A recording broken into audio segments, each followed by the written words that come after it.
You should be ashamed of yourself. You're a walking disease. Are you clean? I'm only into negative guys. I'm only into clean guys. These are some of the things that are said to people who've got HIV. Stigma is a massive problem with people who are living with HIV.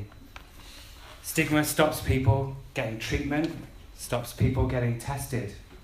Stigma stops people enjoying their sexuality. But most importantly, stigma kills. I want to take you on a journey of HIV, discrimination and stigma. Let's be honest, no one likes going to the clinic.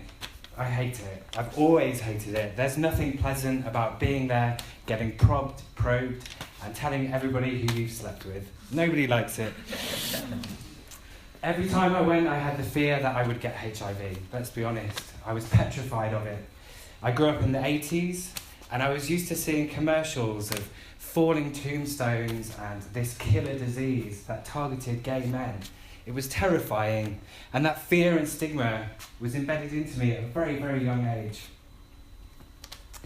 When I came out to my parents, the first conversation I had with them was that, now you're a gay man, you need to know about HIV. And that was the first conversation I had with them. It's no wonder that people are scared. It's no wonder that people fear getting tested. I remember I'd been in a relationship for about a year, and I thought, I'm going to go to the clinic and I'm going to get a test.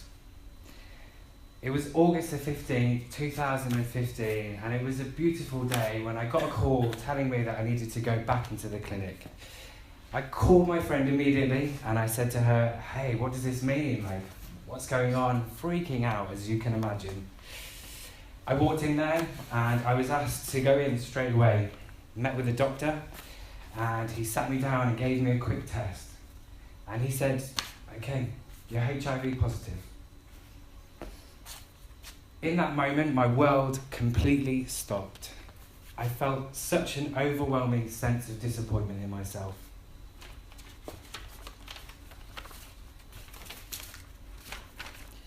You see, the way I was brought up was there were the good gays and then there were the bad gays. And the bad gays were the ones who were promiscuous, the ones who got HIV and were dirty.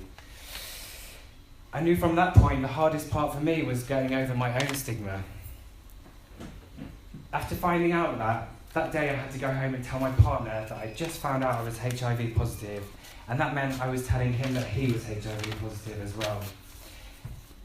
As you can imagine, that was pretty difficult, but we made a promise to ourselves not to blame each other, but to support each other through what was going to be some of the darkest times that we'd ever been through.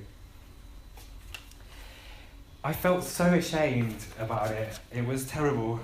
And the fact that it's transmitted by sex really did something to my sexuality. Aside from telling my partner, some of the other people I had to tell were my mum, who cried and cried and cried down the phone, and my friends, in particular one of my closest friends here today. And I remember holding her on the street while she was vomiting, saying, it's going to be okay, darling, we're going to get through this. And all I can say is, like, look where we are now, you know? It's not like telling someone you've got cancer, it's completely different.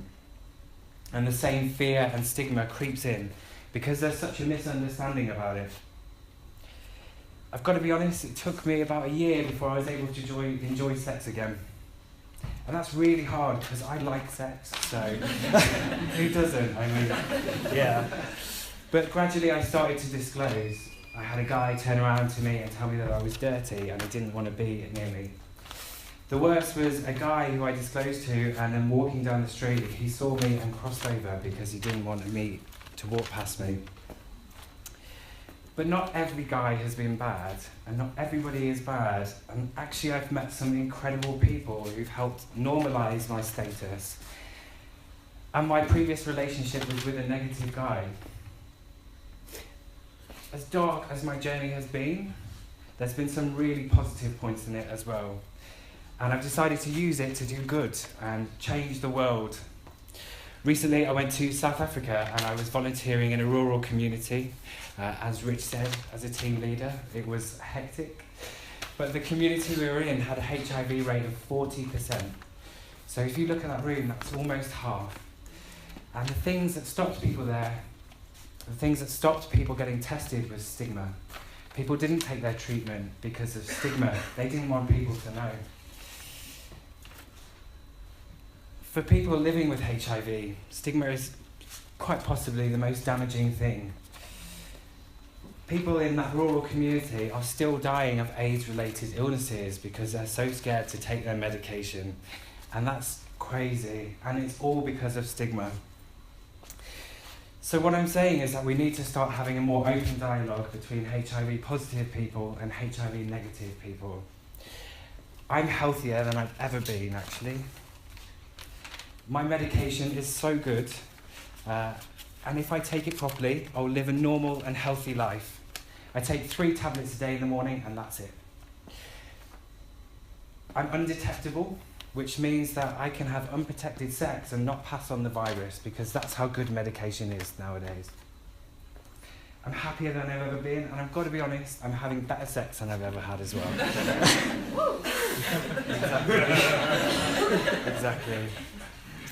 So, just to conclude, the first thing I want to say is get tested. You know, it's single-handedly the most important thing you can do to yourself and your community. HIV does change your life. There is absolutely no denying that. It changed mine. But what I'm going to ask from you, and each and every one of you, is that we start to have a more open discussion about HIV. Ask questions about it. Be curious and don't fear it.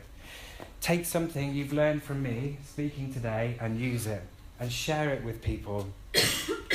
Let's fight the stigma together as HIV positive people and HIV negative people.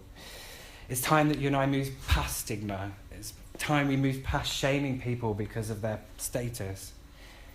And we support each other in fighting a disease that there's an effective treatment for. Because it's not the disease that kills people, it's the stigma. So that's why I've shared my story with you, and that's why we're going to start this discussion now. And what I ask for you is that when we talk about HIV, let's keep it positive.